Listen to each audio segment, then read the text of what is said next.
Olá, começa agora mais um Sala de Estar. No programa de hoje nós vamos falar sobre emoções e doenças psicológicas. Para conversar comigo a esse respeito, está aqui no estúdio da Unicruz TV o médico psiquiatra Vinícius Rambo Vogel. Seja bem-vindo ao nosso programa, doutor. Obrigado. É um prazer recebê-lo aqui. E para a gente começar a conversar a respeito desse assunto que eu acho que interessa a todo mundo, né? E é uma coisa que todos nós vivenciamos na nossa vida hoje, as emoções, né? E as doenças psicológicas. Uma coisa tem a ver com a outra, doutor? Totalmente. As duas estão interligadas, né? As emoções são sentimentos que nós temos frente a qualquer situação do dia a dia. Né? O que vai fazer com que essa emoção se torne algo mais patológico seria a intensidade, né? Com que isso vai acontecer, a frequência, né? E o quanto isso vai nos trazer de prejuízo na vida. E o que a gente pode considerar como doenças psicológicas? Emoções e doenças psicológicas estão totalmente interligados, não tem como a gente separar muito. Bom, mas emoções são sentimentos normais que todos nós temos frente a qualquer situação do dia a dia, uma situação de estresse. Naquele momento específico a gente pode ter uma emoção que não nos é comum ao nosso cotidiano, ao nosso padrão de funcionamento.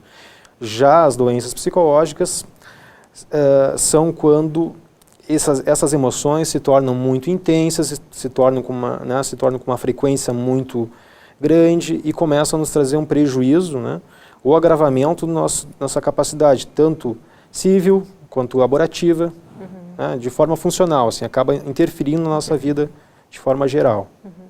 Isso é difícil de controlar? Pode se tornar difícil. Como é que se trabalha isso?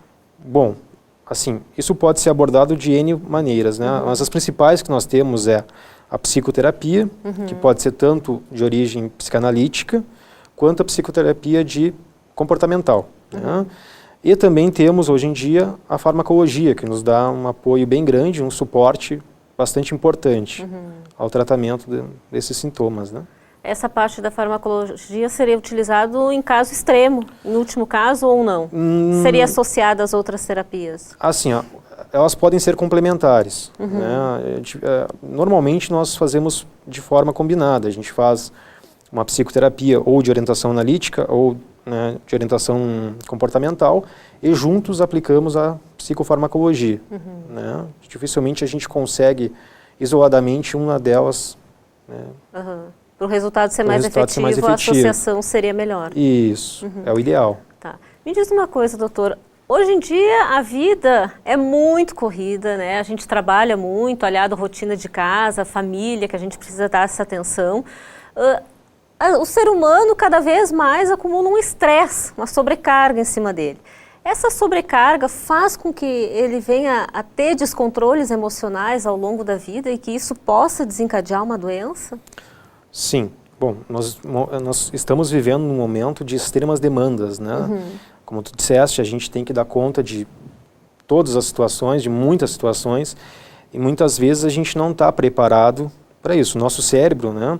Nossa mente, que é o funcionamento do cérebro, não está preparada para tanta demanda ao mesmo tempo, né? Então isso tem que ser respeitado. Acho que um limite é preciso a partir de nós para que a gente possa ver realmente o que é importante em determinado momento. Tudo a gente não é possível de fazer, a gente não pode fazer, né? Nós não temos essa... Então a gente vai ter que abrir mão, né? Fazer as escolhas e abrir mão de outras, né? E com certeza isso pode vir a se tornar uma doença, pode vir a trazer sintomas muito prejudicantes, né? E aí vai ter que ser feito um tratamento. Essa correria do dia a dia muitas vezes faz com que as pessoas percam completamente o controle, né? Uma coisa que eu percebo muito que acontece são situações no trânsito, né? Das pessoas aproveitam aquela hora ali que estão dirigindo e extrapolam e xingam e falam horrores e isso às vezes acaba gerando conflitos, né? Aqui em Cruz Alta, graças a Deus, eu nunca vi nenhum conflito sério, mas em centros maiores, né? Até das pessoas se agredirem e de chegarem a um extremo, né? O que acontece com as pessoas quando elas surtam dessa maneira? Às vezes acontece no trânsito, foi um exemplo que eu dei, mas acontece em outras situações também, né? Sim. Bom, eu acho que o trânsito acaba sendo uma válvula de escape, né, muitas vezes, para um estresse gigantesco que a pessoa está vivendo. Então, de alguma maneira, essa energia toda que se mobiliza, né, durante a situação de estresse vai digamos assim, vai ser refletida em algum local. Né? Então, muitas vezes, se a pessoa não tem uma capacidade de suportar aquele estresse que ela está passando, ela vai, no primeiro momento, até aguentar aquilo, mas de alguma maneira isso vai transbordar por meio externo. E geralmente a gente vê em situações assim como tu falaste, do trânsito, brigas no trabalho, né, às vezes em ruas, no cotidiano, né, acaba acontecendo esse tipo de situações. Isso, eu acredito que seja uma forma de válvula de escape, né, que a nossa mente acaba fazendo, né, para poder sobreviver a este mundo que a gente está vivendo, né, que é realmente um mundo bastante estressante, né, com muitas demandas, né. Sim. E como é que a pessoa pode se dar conta que isso fugiu já do controle dela e que pode estar evoluindo, pode ser uma doença, pode ser um processo que vai desencadear coisas mais agravantes e que ela realmente precisa de ajuda? Como é que ela pode se dar conta dessa situação? Bom, inicialmente, quando esses sintomas começarem a trazer um prejuízo para ela, né, ou um sofrimento para ela, que ela vê que ela passa a maior parte do tempo dela estressada, a maior parte do tempo em sofrimento, e que aquilo gera uma angústia muito grande, eu acho que é a hora de começar a pensar em algum apoio, em alguma ajuda, né? E também, assim, a gente tem que considerar sempre a opinião das pessoas que são próximas da gente, né? Familiares, colegas de trabalho, as pessoas mais próximas, né? Cônjuges. Então, assim, eu acho que é importante valorizar a opinião deles, porque geralmente são pessoas que nos conhecem há um determinado tempo e sabem do nosso padrão de funcionamento. Então é muito comum a gente ver em consultório os pacientes sendo encaminhados, até sendo orientados pelos familiares a buscarem ajuda, né? Porque geralmente são os familiares que percebem, né? Essas pessoas próximas, familiares, colegas de trabalho, às vezes dizem, tu estás muito estressado, quem sabe tu... Né? É difícil o paciente, num primeiro momento, ter essa autoanálise de reconhecer os sintomas. Então, ao menos que seja alguém da área de saúde, mas que já está mais familiarizado com os sintomas, mas geralmente a pessoa é muito reticente. Eles são pessoas bem reticentes, assim, de procurar ajuda, né? Às vezes, o tempo médio que a gente sabe, assim, entre tu ter um sintoma e tu procurares ajuda é em torno de 2 anos em psiquiatria. Então é um tempo muito grande, né? E nesse tempo a doença pode evoluir, ou mesmo um sintoma que estava incomodando no primeiro momento pode trazer um prejuízo bastante significativo, porque 2 anos é bastante tempo. Isso é a média, né? Claro que tem pessoas que são muito mais, são 5 anos, mas a média acaba sendo em torno de 2 anos.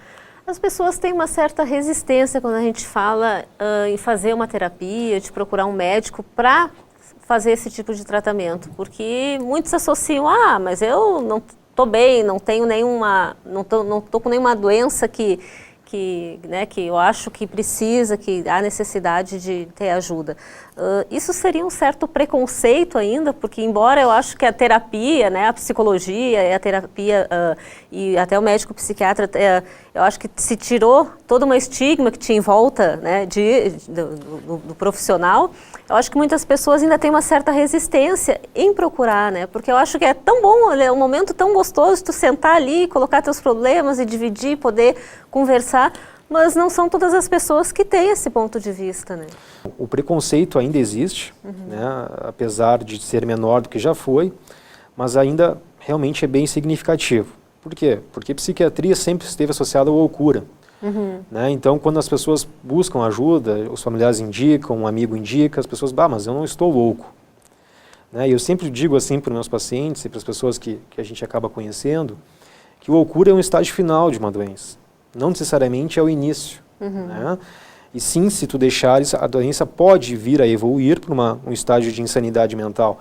Mas isso, hoje em dia, né, com todo o tratamento, com todo o avanço, é uma minoria, né, que chega nesse estágio. Né? É como outras doenças que a gente tem que evoluem, por exemplo, desde uma hipertensão que pode evoluir para um infarto, quer dizer, não necessariamente quem procura o cardiologista está infartando. A mesma analogia seria feita com a psiquiatria. Então eu acho que isso acaba dificultando o acesso, né, e fortalecendo esse preconceito que existe. Me diz uma coisa, doutor. As doenças físicas estão relacionadas às emocionais, por exemplo? Muitas vezes nessa rotina louca que a gente tem do dia, né? A gente tem mal súbitos, falta de ar, vários outros sintomas. Isso tem alguma relação com essas doenças ou não? Uma coisa não está ligada à outra? Podem ter relação. Né? Então, assim, eu sempre oriento, bom, se estás com dúvida, né, procure um clínico de confiança, para poder descartar qualquer possibilidade clínica. Mas, com certeza, assim, a nossa mente ela tem essa capacidade de influenciar em doenças somáticas, né? Em doenças, em dores. É muito comum, por exemplo, o paciente procurar um plantão clínico com a suspeita de que, né, com um medo absurdo de que está para infartar, de que está para ter uma parada cardíaca, quando na verdade são sintomas de ansiedade. É muito comum acontecer isso. Né? Mas geralmente esses pacientes chegam até nós via o colega clínico. Né? Via um colega que identificou, fez o diagnóstico e viu que não teria relação com alguma outra doença. Mas de qualquer forma, eu acho sempre muito importante que seja descartada qualquer possibilidade clínica. Né? Mas é muito frequente, assim, ou o paciente chega com a ideia de que está prestes a perder o controle sobre si, né? E com medo absurdo de enlouquecer. Essa é uma coisa também bem frequente. Sim. E existe um tempo de terapia estipulado ou isso depende de cada paciente? Porque muitas pessoas têm medo de buscar uma ajuda porque pensam, eu vou ter que começar a me tratar e vou ter que me tratar por anos e anos e anos. E às vezes não é isso, às vezes é um certo desconforto que está cometendo aquela pessoa e que é uma coisa às vezes bem simples de ser resolvida, né, se conversar e se ter um certo alívio, né, referente às suas ansiedades. Exatamente.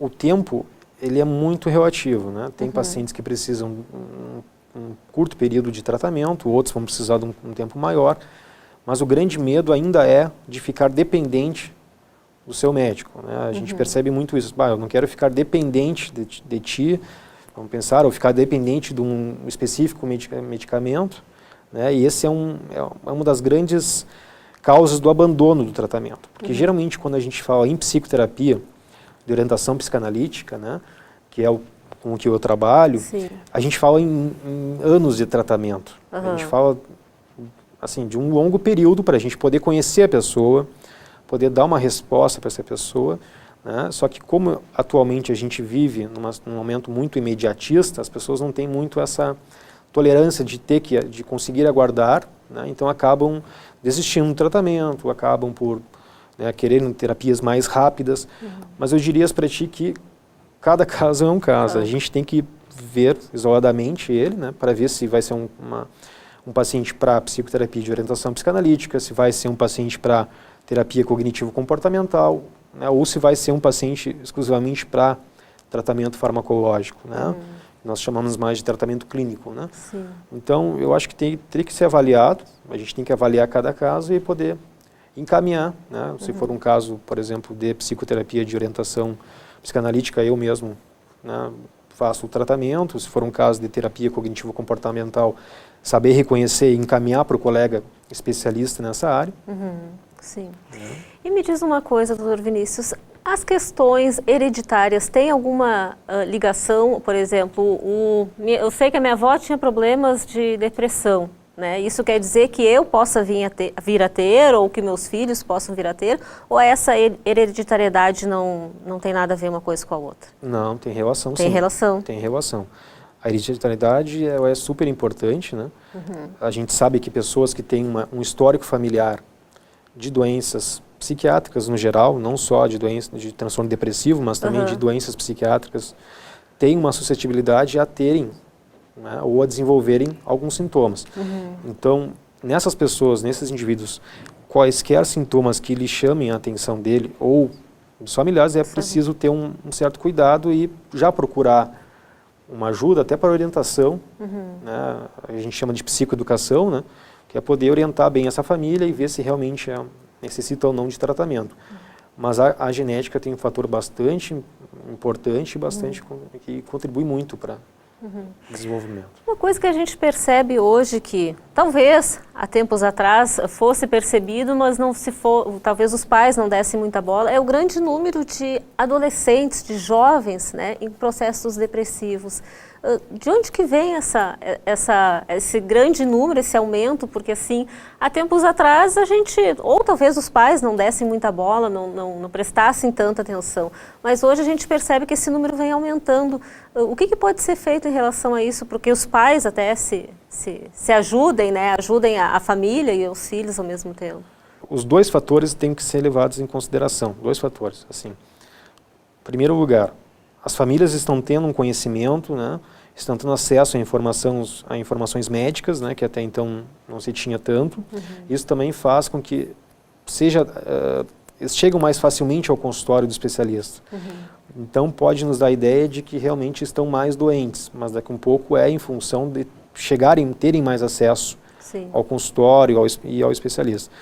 O segundo fator a ser considerado é que o excesso de estímulos e demandas, né, do meio externo, que já começa lá na criança de 4, 5 anos, quando está, né, na pré-escola ali, esse excesso de demandas, né, faz com que essas crianças também comecem a mais cedo desenvolver doenças, né, ou desenvolver sintomas, né, e frente a esse conhecimento que os pais têm, bom, aí geralmente tem mais acesso ao especialista.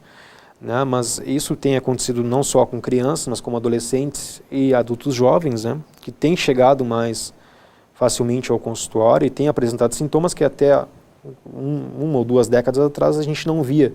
Conversando com colegas que trabalham há mais tempo, não se via esse tipo de paciente, né, e hoje a gente está vendo. Né, então, mas tem os dois fatores, tem a questão conhecimento, né, e a respeito das doenças, e também o fato de realmente estarem apresentando mais doenças mais jovens, né? A faixa etária está mais jovens, né? Nessa fase dessa faixa etária mais jovem, o uso das tecnologias teria alguma associação a isso ou não? Com certeza. Né? As tecnologias fazem com que a gente tenha mais estímulos, né? Então, é muito comum, assim, tu vê crianças, adolescentes com dificuldade para dormir. Por quê? Porque ficam até altas horas, né, na frente de computadores, ou na frente de tablets, na frente de televisão, e isso faz com que faz com que a pessoa, até poder relaxar, a gente precisa de um tempo.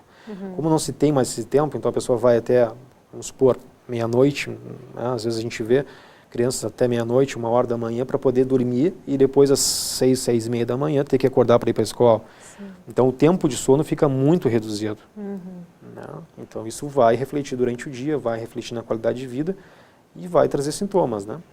Porque a gente percebe hoje até que os jovens acabam conversando muito pouco, eles passam o tempo inteiro nos telefones e em smartphones e teclando, e eles quase não conversam, né? Exatamente. Não existe o diálogo com eles. Exatamente. Né? É o mundo virtual, né? Então quer dizer, se sai do mundo real, né, da realidade, e vai para o mundo virtual, onde teoricamente são mais fáceis, né, as relações interpessoais. Mas acaba se prejudicando na vida real. Claro. Né? Isso vai trazer um prejuízo que muitas vezes vem pela forma de sintomas. Né? E aí tem que se procurar. Sim. Para que a gente possa encerrar, doutor Vinícius, tem alguma dica que a gente possa estar passando para o pessoal lá de casa para cuidar melhor da sua saúde, das suas emoções, para que a gente possa ter um autocontrole, né? E não chegar a esse ponto de desenvolver alguma doença ou até se desenvolver, né? É sempre válido que a gente consiga fazer essa autorreflexão e que a gente busque ajuda também, né? Exato. Eu acho que respeitar os nossos limites é super importante. Respeitar aquilo que é nosso, né? Então, por exemplo, se eu estou fazendo algo que está me trazendo sofrimento, é hora de parar. Né? Algumas dicas que eu acho que são importantes para potencializar e evitar alguma doença realmente é tu manter horários regulares para as tuas atividades, né? Então procurar geralmente acordar no mesmo horário, dormir no mesmo horário. Aquela coisa assim de tu poder fazer as 3 refeições no mínimo por dia e respeitar os horários dessas refeições, que sejam horários mais ou menos semelhantes. Eu sempre digo assim, que acordar cedo e poder ver o dia, né, ficar em contato com a natureza, assim, que é algo que não se tem mais hoje, né, de tu poder olhar o sol, de tu poder olhar a paisagem, respirar o ar de forma bem profunda, isso é super importante. Uma outra coisa também que é importante é a gente poder perceber se a gente não está tornando as coisas ainda mais difíceis, né? De, por exemplo, consumir muita cafeína durante o dia, né? Que isso acaba nos estimulando muito, né? E depois isso pode trazer algum efeito colateral, né? Ver se a gente também não está consumindo alimento de forma exagerada, algum determinado tipo de alimento mais gorduroso ou com muito carboidrato. Acho que são algumas dicas que a gente pode contemplar e tornar o nosso dia, né, mais agradável e que isso a longo prazo traga menos problemas para nós. Né? E se sentir necessidade, procurar ajuda, né? Com certeza.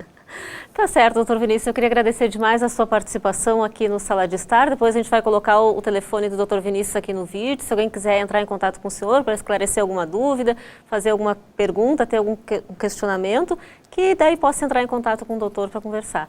Foi um prazer tê-lo aqui conosco. Prazer foi todo meu. O Sala de Estar de hoje vai ficando por aqui. Na próxima semana a gente se vê. Até lá!